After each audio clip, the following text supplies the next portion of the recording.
சபையோருக்கு இனிய மாலை வணக்கம். இன்று பணி ஓய்வு பெறும் எம் பள்ளி ஆசிரியை திருமதி லதா அவர்களை பாராட்டி ஒரு சில வரிகள். முதற்கண் எனக்கு வாய்ப்பளித்தமைக்கு மனமாற நன்றி தெரிவித்துக் கொள்கின்றேன். திருமதி லதா அவர்கள் என்னுடன் பள்ளி பருவத்திலேயே மேல்நிலை வகுப்பில் ஒன்றாக பயின்றவர்கள்.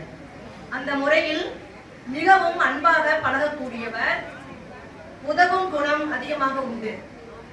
அதோடு மட்டுமில்லாமல் இரக்க குணம் மற்றும் உபசரிப்பில் மிஞ்சியவர்கள் என்று பெருமையாக கூறிக்கொள்ளலாம். தற்பொழுது எம் பள்ளியில் பணியாற்றி ஓய்வு பெறும் சகோதரி லதா அவர்கள் தன்னை முழுமையாக ஈடுபடுத்திக் கொண்டு கல்வி பணியில் மாணவர்களிடத்தில் கல்வி, ஒழுக்கம், பண்பு அனைத்தையும் கற்பித்து வழிநடத்தியவர்.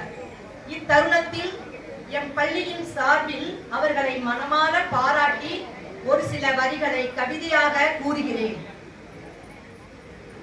கல்வி பணியில் 38 ஆண்டுகளுக்கு மேலாக அயராது பணியாற்றி மாணவர்களின் வாழ்வில் ஒளி விளக்கேற்றி வைத்த அறிவு களஞ்சியம் திருமதி லதா அவர்கள் பணி நிறைவு பாராட்டு விழா. ஆசிரிய பணியே அறப்பணி. அத்தகைய ஆசிரிய பணியை அர்ப்பணிப்பாய் ஏற்று அறம் வளர்த்த ஆசிரிய பெருந்தகையே. எளிமை, நேர்மை, உண்மை இவை வெறும் வார்த்தைகள் அன்று. நீர் வாழ்ந்து காட்டிய வாழ்க்கை நெறிகள்.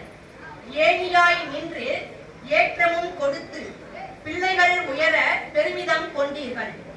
எத்தனை அன்பு, அரவணைப்பு, எத்தனை அறிவுரைகள், ஆலோசனைகள் எல்லாம் மாணவர்கள் வாழ்வு வளம் பெறத்தானே. வாழ்க பல்லாண்டு.